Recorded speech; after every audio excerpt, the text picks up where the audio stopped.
तर परिचयामध्ये वेळ वाया न घालवता, परिचय काय आहे व्यक्तीचा शेवटी, मिलिंद प्रश्नामध्ये जेव्हा राजा मिलिंद नागसेनांना भक्ती नागसेनना विचारतो की नागसेन म्हणजे कोण, ते तुम्हाला माहित असेल, मिलिंद प्रश्न तुम्ही वाचला असेल.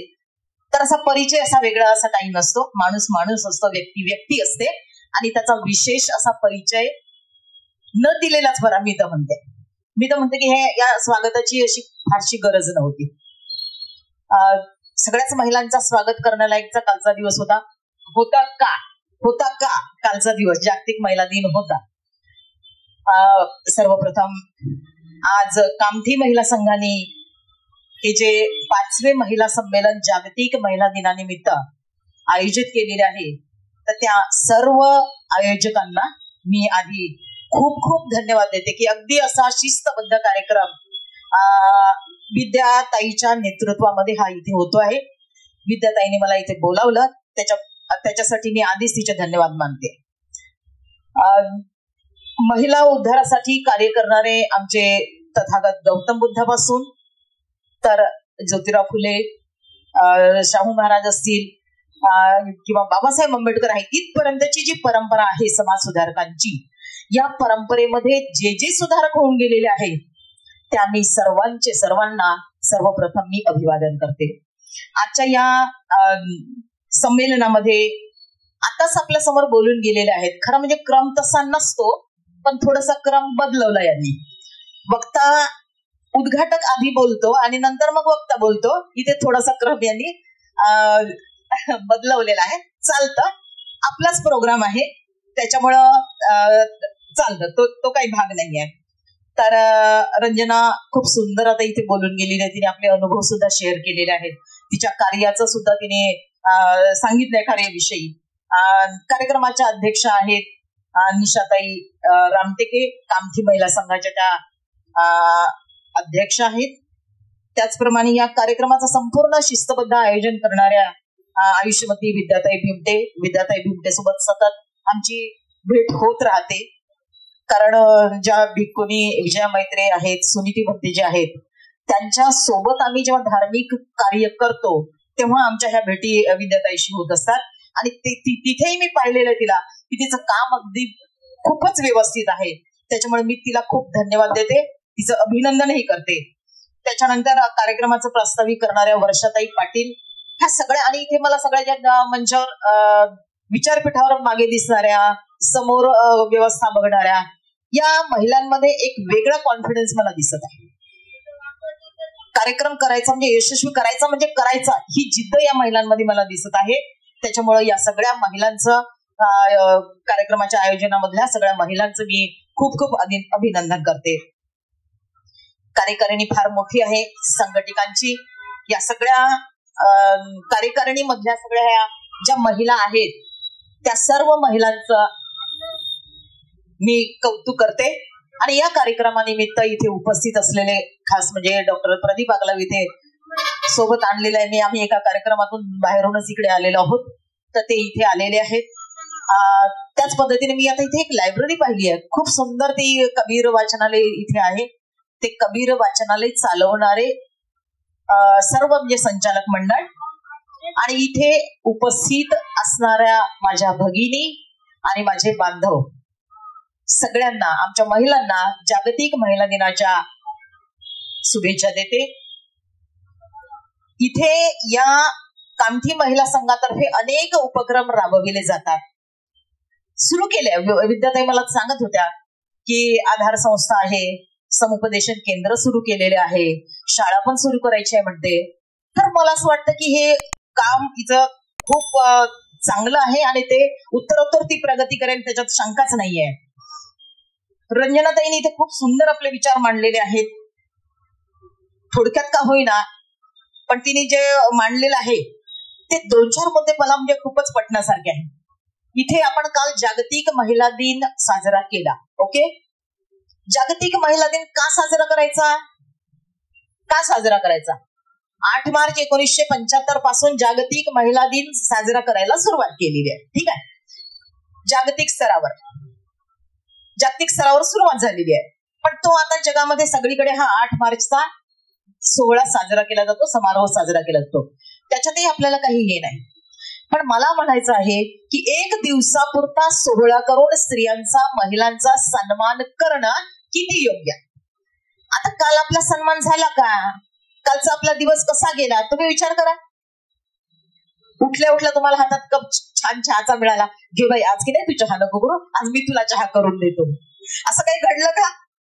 की काल तुम्हाला स्वयंपाकच करावं लागला नाही, असं काही झालं का? होणारही नाही तसं, होणारही नाही तसं. तशी अपेक्षाही करू नका. अपेक्षा आहे कारण ही जी व्यवस्था आहे ना, जी व्यवस्था आहे, ज्या रूढी प्रथा परंपरा आहे, जी मानसिकता बनलेली आहे पुरुष प्रधान व्यवस्थेमध्ये पुरुषांची, ती बदलणार नाही.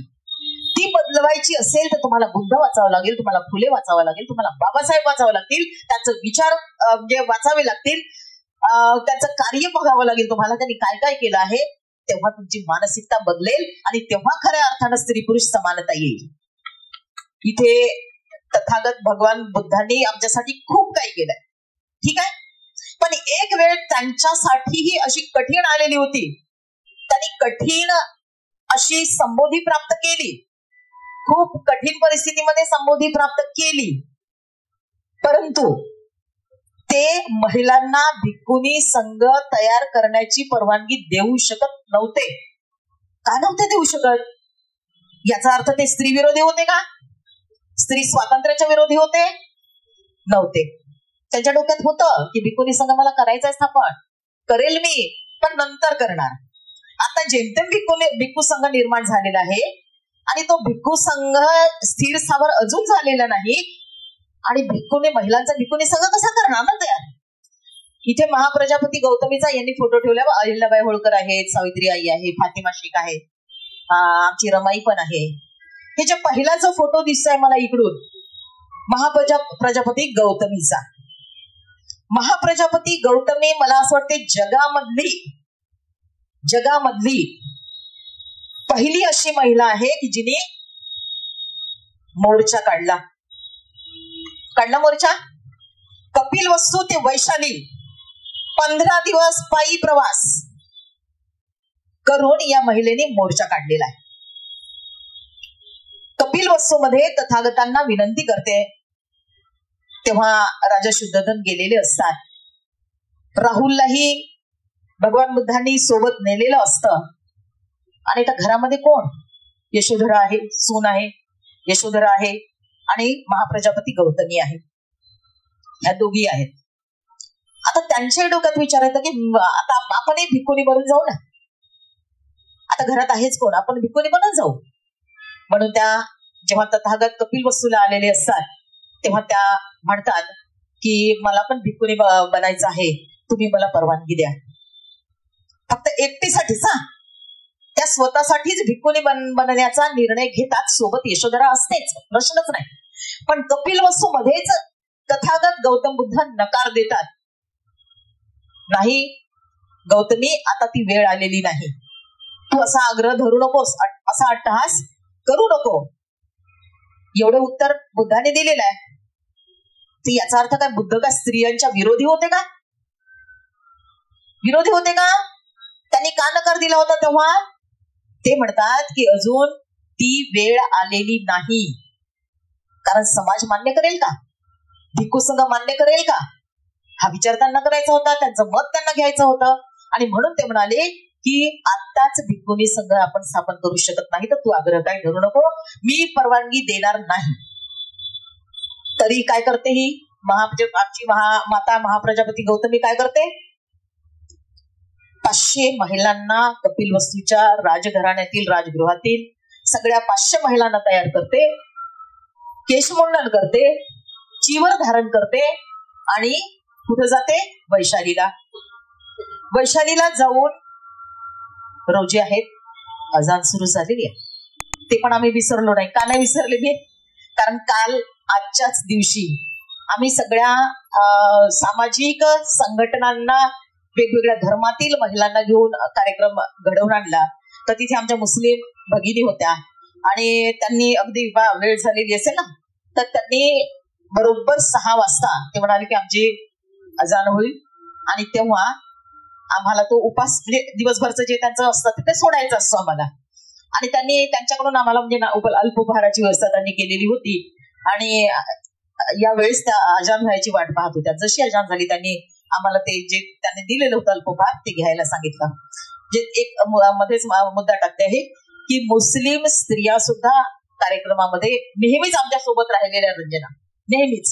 तर काल त्या सुद्धा तिथे उपस्थित होत्या आणि याच वेळेस त्यांच्याकडून आम्हाला ते इफ्तार पार्टी जी म्हणतात त्यांची तर ती रोजाच्या निमित्ताने या दिवसांमध्ये त्यांचं असतं तर त्यांनी ते आम्हाला ती कालची ती पार्टी दिली होती. खूप सुंदर महिला त्या मुस्लिम महिला सुद्धा आम्हाला सपोर्ट करणाऱ्या आहेत. तर आपण प्रजापती गौतमी बद्दल बोलत होतो. प्रजापती गौतमी नंतर मग वैशालीला आलेली आहे. आतमध्ये तथागत गौतम बुद्ध आहेत कुटीमध्ये आणि बाहेर आनंद आलेला आहे की कोण येत आहे इकडून एवढे बापरे एवढा म्हणजे लोंढा येतो आहे. कोणते भिक्खू आहेत कोणत्या गावावरून आलेले आहेत कुठून आलेले आहेत हे भिक्खू. डोक्यात काय आनंदाच्या कुणीतरी भिक्खू लोक येत आहेत. पण जसजसे समजा ते जवळ आले तर त्यांनी महाप्रजापती गौतमीचा चेहरा ओळखला. म्हणजे दुरून पहा चिवर घातल्यानंतर बाई आहे की पुरुष आहे हे सुद्धा ओळखायला येत नाही. बुद्धांनी चिवर कसं द्यायचं याच्यावरही विचार विमर्श केलेला होता बरं. भिक्खुनींना वेगळं चिवर दिलं का. बौद्ध राष्ट्रामध्ये आपण जेव्हा जातो ना तर कोणी पांढऱ्या वस्त्रांमध्ये भिक्खुनी दिसतात कोणी काय म्हणतात गुलाबी वस्त्रामध्ये भिक्खुनी दिसतात. पण बुद्धाने मात्र तो भेद केलेला नव्हता. चिवर कसं राहणार ते म्हणतात की भिक्खूंसारखं राहणार म्हणजे भिक्खू आणि भिक्खुनींचं चिवर हे सारखं राहणार हे तथागत गौतम बुद्ध निर्णय घेतात. म्हणजे पहा किती बारीक बारीक बुद्धाने विचार केलेला आहे. आणि महिलांच्या संदर्भात सुद्धा महाप्रजापती गौतमी आलेले आहेत. आनंदाला सगळं सांगतात ते विचारतात आनंद तू कसा काय म्हणजे कसा आहेस वगैरे. महाप्रजापती गौतमी तुम्ही कशा काय आल्या इथं आणि हे चिवर या विषयामध्ये तुमचे धुळीनं पाय माखलेले आहेत पाय सुजलेले आहेत रक्तबंबाळ झालेले दिसतात तुम्ही कशा काय इथे आलेले आहेत. तर तुम्ही आम्हाला भिक्खुनी संघ स्थापन करायचा आहे आम्हाला भिक्खुनी बनायचं आहे. विचार करतात ते आतमध्ये जातात आनंद आणि भगवान बुद्धाला सांगतात की हे माता प्रजापती गौतमी आलेले आहेत आणि त्याने भिक्खुनी संघ स्थापन करण्याचा आग्रह धरलेला आहे. कसं करायचं आता ते म्हणतात नाही. आनंदाला सुद्धा ते नकार देतात. पहिल्यांदा दुसऱ्यांदा तिसऱ्यांदा विचारल्यानंतरही ते नकार देतात की नाही होऊ शकत. मग शेवटी आनंद भगवान बुद्धाशी वाद घालतो.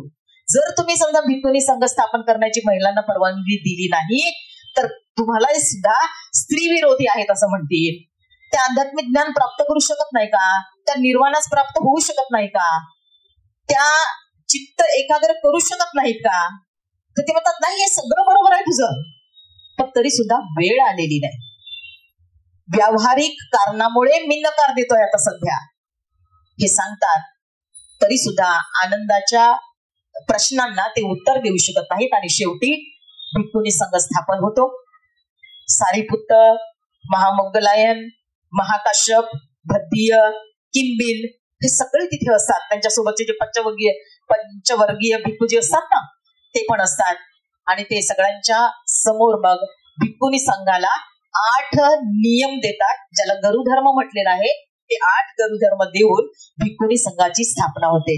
सारीपुत्त महाप्रजापती गौतमीला सोडून बाकी सगळ्या भिक्खुनी म्हणजे त्या महिलांना प्रवर्जित करतात आणि अशा प्रकारे आमची ही महाप्रजापती गौतमी त्यांचा जन्मदिवस आपण फाउंडेशन डे म्हणून साजरा करतो. विद्याताईला माहित आहे तर मोठ्या प्रमाणामध्ये आता अलीकडे तो साजरा करायला लागलेला आहे. तुम्ही सुद्धा तुमच्या एरियामध्ये करतच असेल विद्या प्रश्नच नाही. तर हा त्या महाप्रजापती गौतमीचा जन्मदिवस हा आपण साजरा केला पाहिजे. ही ती पहिला महिला होती जी महिला मुक्ती जे स्त्रीवाद तुमचं काय काय अलीकडे आहे तर माहित नाही शब्द पण ही स्त्री मुक्ती पहिल्यांदा कोणी घडवून आणली भारतात. कोणी घडवून आणली महाप्रजापती गौतमीने. दुसरे आम्ही जेव्हा येतो समजा इकडे अहिल्याबाई होळकर राजकारणामध्ये महिलांनी जायचं का कारण महिलांना तर अक्कलच नाही ना. काही किती अक्कल आहे महिलांना इतकी 2 बोटामध्ये काय मावेल ना कारण महिलांची अक्कल किती असते म्हणतात भात शिजलेला की नाही पाहतो आपण ना, 2 बोटांनी पूर्ण भात असा गंजात हात टाकून नाही भात शिजला का म्हणून. काय करतो, वरचे 2 दाणे घेतो भाताचे आणि भात शिजला की नाही त्याच्यावरून ठरवतो आपण. तर भात शिजला की नाही हे एवढी अक्कल असलेली ही महिला, हिला राजकारण काय कळतं असं म्हटलं जातं. बरं, विषय इकडे राजकारणाचा दिलेला आहे म्हणून मी थोडक्यात त्याला घेत आहे की राजकीय क्षेत्रात महिलांचे अस्तित्व काय आहे. 50% आरक्षण आम्हाला स्थानिक स्वराज्य संस्थांमध्ये दिलेलं आहे आणि तिकडे 33% टांगती तलवार आहे. या 50% आरक्षण जर आम्हाला स्थानिक स्वराज्य संस्थांमध्ये दिलेलं आहे, त्या पदाचा, त्या अधिकाराचा आम्हाला उपभोग घेता येतो का, आम्ही निर्णय घेऊ शकतो का त्या पदावर गेल्यानंतर. कोण घेतं निर्णय राजकारणामध्ये, कोण घेतात, पुरुष घेतात, बरोबर आहे. पक्षाचे जे प्रमुख असतील, जे निवडून म्हणजे हारलेले असतील, ते सुद्धा पक्षामध्ये, म्हणजे पक्ष जी बाई सुद्धा त्या पदावर बसलेली असेल, त्या पदात ती ज्या पक्षाशी असेल त्या पक्षाचे पुरुष लोक निर्णय घेतात आणि सांगतात हे असं करायचं, हे असं करायचं, एवढा निधी आलेला आहे, हा इकडे लावायचा, तो तिकडे लावायचा, आणि ही बाई रबर स्टॅम्प सारखं आपलं काम करत राहते राजकीय क्षेत्रामध्ये. त्याच्यातही रंजना, दलित स्त्री जर असेल ना, दलित स्त्री जर असेल तर ती तुमची ग्रामपंचायत असेल, महानगरपालिका असेल, तिथे सगळ्यांसाठी, आता इथं नसेल, आता आपण खूपच काही झालेलं आहे, कोणाची हिंमत आहे आपल्याला पाठाला हात लावू नको म्हणण्याची, की झेंडावंदन पडतो नको म्हणण्याची, आपल्या वाट्याला कोणी जात नाही. पण ग्रामीण भागामध्ये मात्र अजूनही ती परिस्थिती आहे. माठातलं पाणी ती बाई, ग्रामसेवक जी असेल, समजा सरपंच जी असेल, ती पाणी पिऊ शकत नाही. सरळ तिला नकार दिला जातो. खुर्ची जर ठेवलेली असेल, पक्षाचा मोठा कोणी लीडर आला असेल, तर ती त्या खुर्चीवर सुद्धा बसू शकत नाही. जी संविधानाने तिला खुर्चीवर निवडून दिलेलं आहे, बसवलेलं आहे, त्या खुर्चीवर बसण्याची हिंमत सुद्धा ती करू शकत नाही. ही राजकीय अस्तित्व आमच्या महिलांचं आहे. झेंडावंदन तिथे सुद्धा हे झालं होतं की नाही, की दलित महिला, हिला झेंडावंदन नाही हे करू द्यायचं, का नाही करू द्यायचं, हा भेद का, म्हणजे लिंगाच्या आधारे बाई आहे, माणूस आहे, पुरुष आहे. माणूस म्हणजे काय, माणूस तर स्त्री आणि पुरुष दोघं पण आहे, पण ही स्त्री आहे, हा पुरुष आहे, हिला काहीच नाही.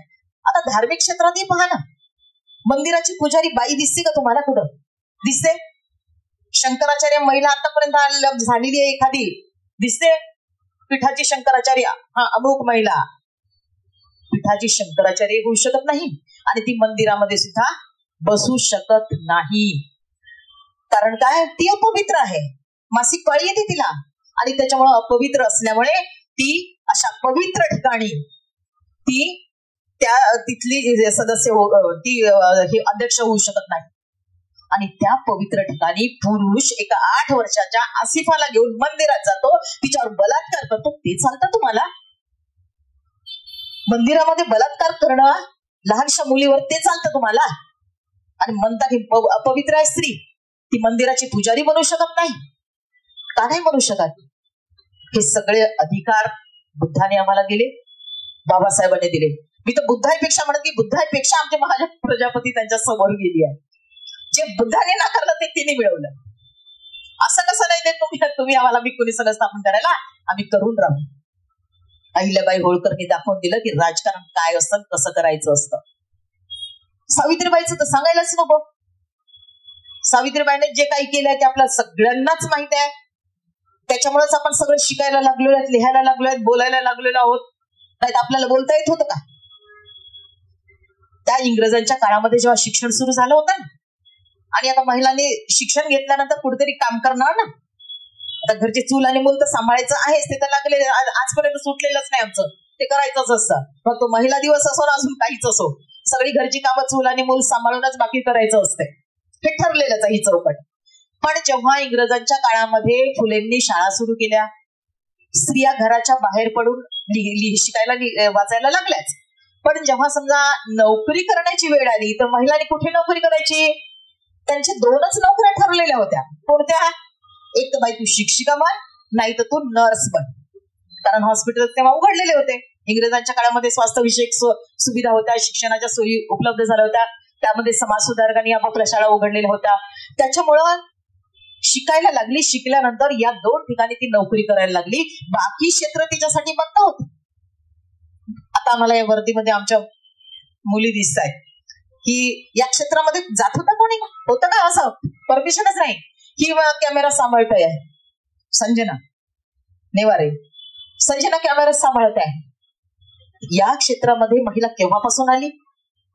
या क्षेत्रामध्ये सुद्धा नाही. ही क्षेत्र आमच्यासाठी वर्जित होती. पुणे विमान चालक वगैरे ते आता आलेलं आहे, गाडी चालक, ट्रेन चालक आता आलेला आहे, बसची कंडक्टर तर आता झालेली आहे आमची महिला. ह्या सगळ्या भूमिका, ह्या सगळ्या नोकऱ्यांमध्ये, नोकऱ्या तिने करायच्या नाही. करायचं असेल तर बाई तू नर्स हो, सेवा, शिक्षिका हो, शिकव. बस ह्या 2 नोकऱ्यांमध्ये ती बाई जायला लागली. हळूहळू तिचा प्रवेश झाला आणि ती समोर पाऊल पाऊल टाकायला लागली. हे सगळं म्हणजे सुद्धा ज्योतिराव फुले आणि सावित्रीआईचे उपकार आहेत. आता इथे सांगितलंय की नाही हिंदू कोड बिलाचा थोडासा इथे आमची माता रमाई तर आहेच, प्रश्नच नाही, पण बाबासाहेबांचा इथे थोडक्यात उल्लेख येतो की आम्ही किती समजा काय म्हणतात त्याला तफल्लक मनाचे आहोत. आम्हाला आमचंच हित कळत नाही की आमचं हित कुठे दडलेलं आहे. बाबासाहेबांनी हिंदू कोड बिल किती जेवढा संविधानाला त्यांना वेळ लागलेला असेल ना, त्याच्यात 2 पट वेळ त्यांना हिंदू कोड बिल तयार करायला लागलेला आहे. 3 वर्ष वगैरे समजा त्यांनी म्हणजे 3 वर्षाच्या जवळपास म्हणजे हिंदू कोड बिल संविधान तयार केलं, पण त्याच्यापेक्षा जास्त वेळ त्यांना हिंदू कोड बिल तयार करायला लागलेला आहे. सगळा अभ्यास करायचा आहे, सगळे धर्मग्रंथ, हिंदू धर्मग्रंथ वाचायचे आहेत आणि त्याच्यातून उतारे घेऊ त्यांनी समजा हिंदू कोड बिल तयार केलेलं आहे. हे हिंदू कोड बिल तयार केल्यानंतर याला विरोध कोणी करावा? नेहरू, पटेल ते तर करतच होते, पण नेमका विरोध कोणी करावा? ज्यांच्यासाठी बिल तयार होत होतं, केलं होतं, त्यांनीच विरोध केला. कोणी? महिलांनी. हे काय म्हणे, हे तुम्ही काय करता म्हणे, हे आम्हाला तुमच्या फायद्याचं आहे. बाई तू वाचलं का बिल? माहित आहे का तुला काय आहे बिलामध्ये? कोणासाठी बिल आहे?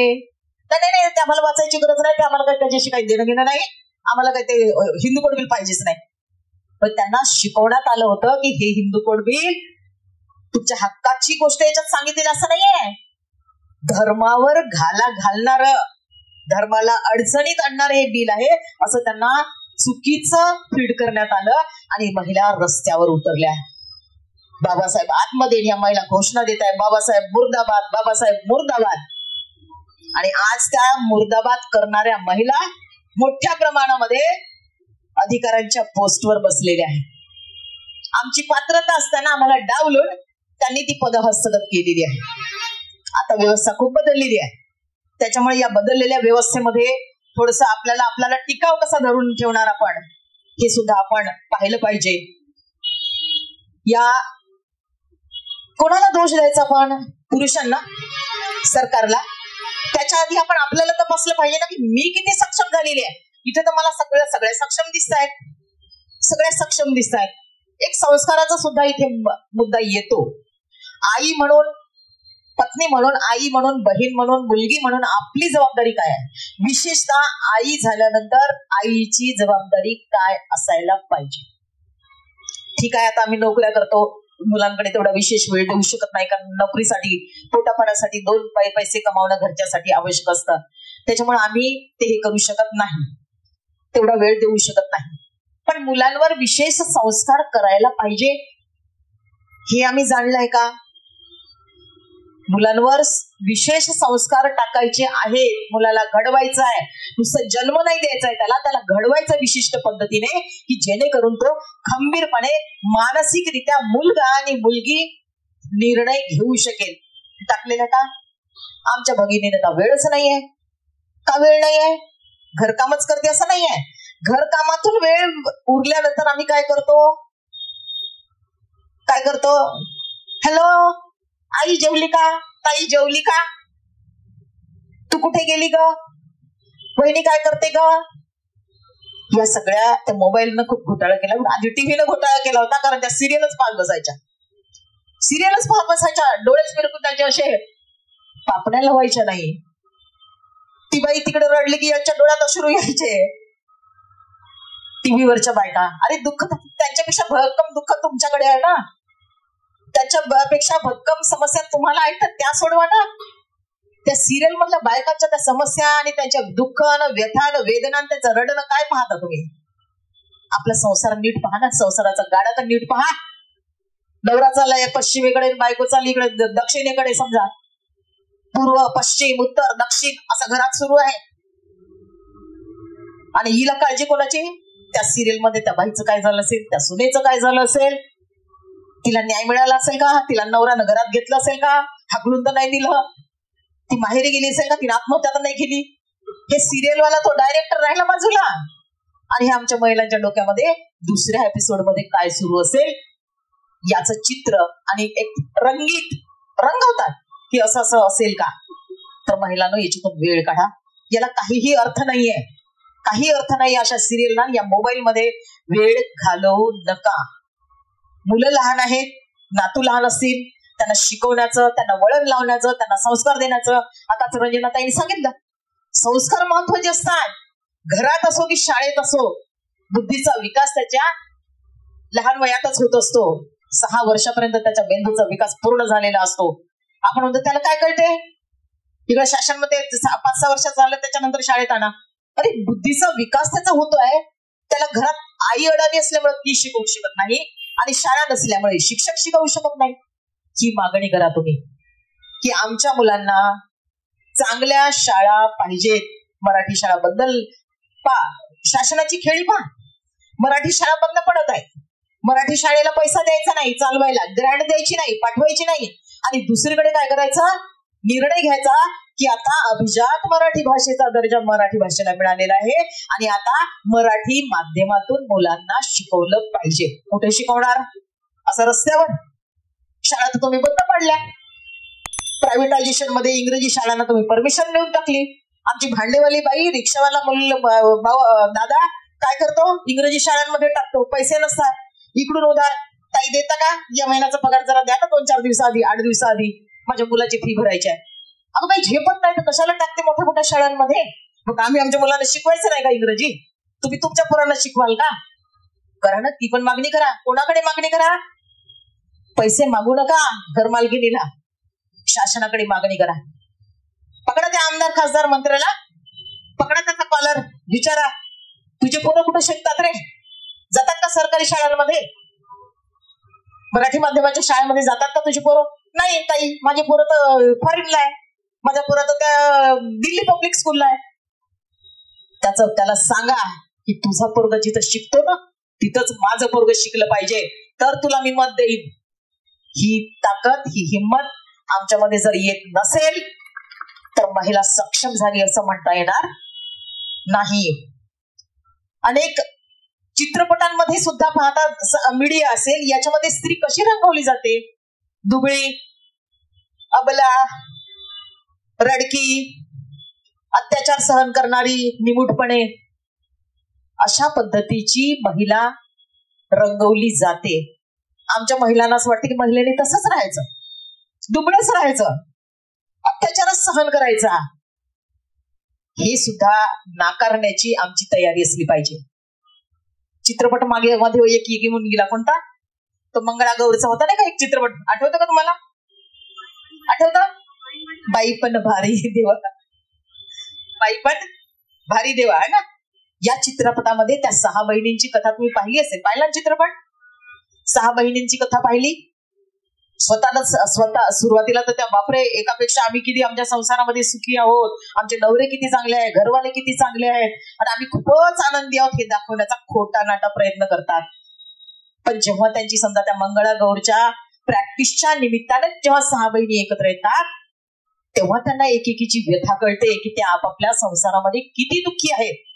आणि त्याच्यातली एक बाई एक डायलॉग म्हणते, तो मला खूप भावलेला होता तेव्हा, की अर्ध आयुष्य संपलं. ती शेवटी म्हणजे ती सगळ्यात सक्षम बहिणीमध्ये ती सगळ्यात सक्षम समजली जाणारी ती बहीण एक, ती म्हणते अर्ध आयुष्य संपलं आणि लक्षात आलं आपण स्वतःसाठी जगलोच नाही, स्वतःसाठी जगलोच नाही. सासू सासऱ्यासाठी, दिरासाठी, नंदेसाठी, नवऱ्यासाठी, लेकरांसाठी आणि नंतर नातवासाठी. कारण सून आणि पोरग चाललं नोकरीला, मग नातू कोण सांभाळेल? मग ती जबाबदारी आजीवर येते. तर ही म्हणते आहे की स्वतःसाठी जगलोच नाही आणि कधी कोणी म्हटलंही नाही, कधी कोणी म्हटलंही नाही थांब, श्वास घे, क्षणभर श्वास घे, असं कोणी म्हटलंही नाही. होतं ना असं, कधी कधी होतं ना की असं आपल्यालाही वाटतं की विचारावं ना, घरच्या लोकांनी, सासू सासऱ्याने विचारावं, धीर नणंद असतील त्यांनी विचारावं एका शब्दाने, नवऱ्याने विचारावं, लेकरांनी विचारावं, आई जेवलीस का तू? बाहेरून आल्यानंतर एक शब्द तो विचारू शकतो ना, आई जेवली का ग? याला काही कष्ट लागतात का, पैसे लागतात का? पण तेवढेही संबंध राहिलेले नाही नात्यांमध्ये. आणि मग एक मॅरेज ब्युरो काढलेला आहे मी, त्याचंही नाव खूप छान वाटलं मला. ती आहे नात्यांची चाहूल नात्यांची मॅरेज ब्युरो. खूपच सुंदर त्याच्या म्हणजे त्याचा टायटल दिलेला आहे की जेव्हा तुम्हाला असं वाटतं मी 36 गुण मिळणार असं म्हणणार नाही, 36 गुण मिळाले ते आपल्यामध्ये नाहीच आहे 36 गुणाचं. पण जेव्हा मी ह्या उच्च विद्याविभूषित बाबासाहेबांना पाहते आणि त्या अशिक्षित रमाईला जेव्हा पाहते, त्याच वाटतं यांचे कोणते गुण जोडले असतील. पूर्ण विपरीत, एकमेकांच्या विरुद्ध. ही धर्मभोळी बाई आणि ते धर्माच्या देवाच्या विरुद्ध असलेले, ते खूप शिकलेले, ती अशिक्षित. अशा या विरुद्ध स्वभावात आचरण असणाऱ्या या नवरा बायकोचं 36 गुण राहिले वेगळे. किती गुण जुळले असतील. पण संसार नेटाने केला ना, नांदणं येताना ओठावर गाणं, माझ्या रमाचं नांदणं. कसा संसार तिने नेटाने केलेला असेल, किती कष्ट तिला म्हणजे पडलेले आहेत. नवरा विदेशात शिकायला होता, इकडे इलाय खायला नाही, तिकडे बाबांनाही खायला नाही. आणि तशातही जेव्हा बाबासाहेबचं पत्र येतं की रमा माझ्याकडे पैसे नाही आहेत, मी पाठवू शकत नाही, होत असेल तर तुम्हाला पाठव, कारण माझं इकडे शिक्षण समजा जर मी आलो सोडून तर राहून जाईल. त्या काळामध्ये 12 रुपयाची मनी ऑर्डर करणारी ही बाई रमाई, त्या काळामध्ये कोणता काळ पहा तुम्ही, पैसा न पैसा बांधून बांधून बांधून बांधून ही बाई नवऱ्याला 12 रुपयाची मनी ऑर्डर करते. शिकला पाहिजे कोणासाठी? लेकरं म्हणून आले इकडे तुझे, एक एक चाललं, प्रवेश गेला, राजरतन गेला, इंदू गेली, एक एक गेलं ना लेकरू. मग कोणासाठी शिकवायचं, कोणासाठी डिग्र्या घ्यायच्या होत्या? समाजासाठी. ह्याच्यात आपण लेकी आहोत ना, आपण सगळ्या बाबासाहेबांच्या लेकी आहोत, ज्योतिरावांच्या लेकी आहोत. या सगळ्यांसाठी बाबासाहेबांना या माऊलींनी 12 रुपयाची मनी ऑर्डर केली. बाबासाहेब शिक्षण संपवलं आणि बाबासाहेब भारतामध्ये परत आले आणि समाज उद्धाराचं व्रत त्यांनी घेतलं. आणि तेव्हापासून ते शेवटपर्यंत थांबले नाही. शेवटचा श्वास घेईपर्यंत आमचे बाबासाहेब थांबले नाहीत. आणि त्यांनी ज्या पद्धतीनं समाजाचं काम केलं, त्याच्या किती टक्के आम्ही करतो आहोत हे सुद्धा बघावं लागेल. कुठे आम्ही देखावा तर करत नाही ना. आंबेडकर जयंती, बुद्ध पौर्णिमा हे फक्त उत्सव म्हणून आम्ही साजरे करत नाही ना, की त्याच्यासोबत मिशन घेऊन चाललेले आम्ही काय. आदर व्यक्त केलाच पाहिजे. आंबेडकर जयंती साजरी केलीच पाहिजे, बुद्ध पौर्णिमा साजरी केलीच पाहिजे. रंजना म्हणाली अरे 5 शिलांचं पालन करा रे, जास्त नका करू तुम्ही, फक्त आपल्या आयुष्यामध्ये 5 शिलांचं पालन करा. आपल्या वर्तनामध्ये किती फरक होतो पहा, खूप फरक होईल. खोटं बोलावं लागतं, चोरी करायची आहे, मद्य पिलंच पाहिजे का? दारू पिणाऱ्यांना विचारा, रोज ते बाईला काय वेदना होतील, काय लेकरांना वेदना होत असेल जेव्हा नवरा दारू पिऊन घरात येत असेल आणि अन्न शिजवलेलं गंजच्या गंज जर पालथी घालत असेल बाहेर नेऊन, त्या बाईला काय वेदना होत असतील, त्या लेकरांवर काय संस्कार होत असतील, याचा विचार केलाय का आपण? नाही केला. बाबासाहेबांनी तर सरळ म्हटलं की नवरा जर दारू पिऊन आला तर बिलकुल त्याला घरात घ्यायचंच नाही, हाकलून टाका, ठेवा बाहेर. करते का आमची महिला? पती भक्त, खूपच इतकी पती भक्त की बापा मारलं तरी दुसऱ्या दिवशी बिलकुल डब्बा तयार, घ्या, नोकरीला जा, कामाला जा. याचा अर्थ नवरा दारू पिऊन आला येत असेल म्हणून त्याला सोडचिठ्ठीच एकदम दिली पाहिजे असं पण म्हणणार नाही. पण त्याला सुधारण्यासाठी काही तर करावं लागेल आपल्याला. आमच्या एक आहे, आमच्या सोबतचीच मैत्रीण आहे, नवरा पोलिसातच होता मॅडम तिचा, आणि खूप दारू प्यायचा म्हणजे ते नोकरीच त्याने समजा ती दारू पिऊ केली. पण जेव्हा ही धर्माच्या मार्गाला लागली, धर्मामध्ये काम करायला लागली, तेव्हा तिचं वर्तन पाहून, तिचं ते उपोषण पाहून, तिचं ते ती धम्मदेसना करायला जायची, ते पाहून नवऱ्यानं दारू सोडली नवऱ्यानं दारू. आणि तेव्हापासून तो सुधारला. नवरा सुधारला नाही तर जे संसार, मुलं हे सगळ्यांमध्ये बदल होतं ना. तर संस्कार जर मुलांवर टाकायचे असतील तर 2 संसार रथाचे 2 चाकं, नुसतं चाक म्हणजे नुसता नवरा नाही, बाई पण संसार रथाची चाक असते. ते चाक जर बरोबर असले ना तरच ते संसार रथ व्यवस्थित, संसाराचं गाडं तुमचं व्यवस्थित चालू शकतं. अन्यथा तुमचा संसाराचा रथ तुटल्याशिवाय राहणार नाही. तुटल्याशिवाय म्हणजे चालेल तो असं पांगळ्यासारखा, बाईला तुम्ही महत्वच नाही दिलं. वज्जी संघाला भगवान बुद्ध वज्जी संघाविषयी म्हणतात पहा, काय म्हणतात, जिथे बाईचा सन्मान होतो त्या लोकांना तुम्ही हरवू शकत नाही. जिथे बाईचा सन्मान म्हणजे वज्जी संघामध्ये बाईचा सन्मान होतो, वज्जी संघाला तुम्ही हरवू शकत नाही, असं बुद्धाचं विधान आहे. प्रसेनजिताला मुलगी झाली तेव्हा निरोप येतो की मुलगी झालेली आहे, निरोप येतो त्यांच्याकडे, तर ते खिन्न होतात. तेव्हा बुद्ध उत्तर देतात ना, अरे मुलगी काय, आणि काय म्हणतात ते, मुलकन्या ही 7 भांडारापैकी एक भांडार आहे. म्हणजे पहा बुद्धाचे विचार पहा. बाबासाहेबांनी जे मुलगी मेल्यानंतर, त्यांनी मुलगी तर नव्हती समजा, मुलगी नव्हती तरी समजा मुलींचा विचार करून त्यांनी महिलांना हक्क मिळवून दिले. नागरिक मतदानाचा अधिकार आपल्याला त्याच्यासाठी लढे नाही द्यावे लागले. हे जे कालचं जागतिक महिला दिन होतं ना, त्याच्यामध्ये ज्या अमेरिकेमध्ये जे समजा आंदोलन झालं आणि महिलांनी जे आंदोलन केलं न्यूयॉर्कमध्ये, त्या न्यूयॉर्कमध्ये त्या महिला रस्त्यावर आल्या, त्याची मागणी काय होती, आम्हाला मतदानाचा अधिकार मिळाला पाहिजे, आमचे कामाचे तास 8 तास झाले पाहिजे, त्याच्यावर आम्ही काम करणार नाही. आणि शेवटी त्यांच्या मागण्या मंजूर झाल्या. आम्हाला मतदानाचा अधिकार मिळाला पाहिजे म्हणून आम्ही रस्त्यावर आलो का? आलो आम्ही रस्त्यावर. आमचा लढा कोणी लढला? बाबासाहेबांनी लढला. शिक्षणाचा अधिकार आम्हाला कोणी मिळवून दिला? ज्योतिराव फुलेंनी मिळवून दिला, सावित्रीबाई फुलेंनी मिळवून दिलाय. बाकीचे सगळे जे समजा हिंदू कोड बिलामध्ये जे समजा हे केलेले होते, ते सगळे कायद्याच्या रूपाने आमच्या समोर आणले. हे बाबासाहेबांनी काम केलं.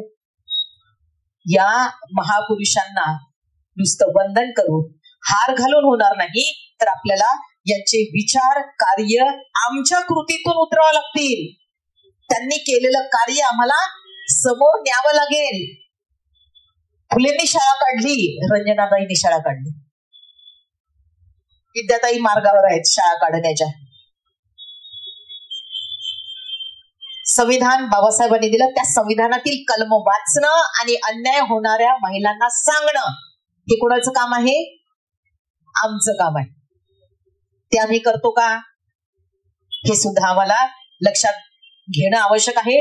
त्याशिवाय आता आजकाल तर फार विपरीत परिस्थिती आपली म्हणजे होऊ घातलेली आहे. काही कळत नाही की पुढे काय होईल काय नाही. त्यासाठी आपल्याला तयार राहावं लागेल. आणि जोपर्यंत आपण तयार राहणार नाही, मला असं वाटते की या भारतामध्ये आपलं काही खरं नाही. अशा अनेक फेमिनिस्ट आहे, स्त्री मुक्ती आहे, रंजना, कशावर बोलायचं खूप आहे. खूप व्यथा वेदना म्हणजे समजा मांडता येऊ शकतात, सत्य परिस्थिती उलगडून दाखवता येते, पण वेळेचा अभावी ते सगळं मांडू शकत नाही आपण. म्हणून महिला दिन काल आम्ही साजरा केला, त्याविषयी 2-4 ओळी मी बोलून मी थांबणार आहे. महिला मुक्तीची भाषा फक्त आज पुरती नको. महिला दिन आहे म्हणून बैलाच्या पोळासारखा त्याला काम नाही करू द्यायचं, दुसऱ्या दिवशी तुतारी टोचून शेतात पाठवायचं राबवायला. महिला मुक्तीची भाषा फक्त आज पुरती नको. तुझा उत्सव म्हणून फक्त आजची आरती नको एका दिवसाची. पोटातला आणि ओठातला तुझा आवाज जन्माला घाल. आपण बोलत नाही ना, बोलायला शिकलं पाहिजे. पोटातला आणि ओठातला तुझा आवाज जन्माला घाल, प्रत्यक्ष काळही बदलेल मग तुझ्या नव्या युगाची चाल. प्रत्यक्ष काळही बदलेल मग नव्या युगाची चाल. धन्यवाद. मला इथं आयोजकांनी बोलण्याची संधी दिली. मी खूप खूप आभार विद्याताई आणि त्यांच्या या पूर्ण टीमचे मानते आहे. धन्यवाद. जय भीम, जय फुले, जय सावित्री, जय संविधान. नया फोन लेने के बारे में सोच रहे हो तो सीधे चले आइए ओमकार मोबाइल. यहाँ आपको मिलेंगे सभी ब्रांड्स के नए मोबाइल और वो भी 0% फाइनेंस के साथ, और साथ ही पाइए सरप्राइज गिफ्ट भी. तो आज ही आइए ओमकार मोबाइल, गुजरी बाजार चौक, काउंटी. इन त्योहारों पे घर लाए नए electronic items, LED TV, smartphones, washing machine या फिर हो AC. हमारे यहाँ सभी इलेक्ट्रॉनिक अप्लायंसेस पर 0% डाउन पेमेंट के साथ फाइनेंस फैसिलिटी और एक्सचेंज ऑफर के साथ पाए ढेर सारे गिफ्ट वाउचर जीतने का मौका. मम्मी के किचन के लिए खरीदना हो ओवन या पापा के लिए खरीदना हो स्मार्टफोन, इलेक्ट्रॉनिक अप्लायंसेस को खरीदना तो सुरेश इलेक्ट्रॉनिक शोरूम ही आना.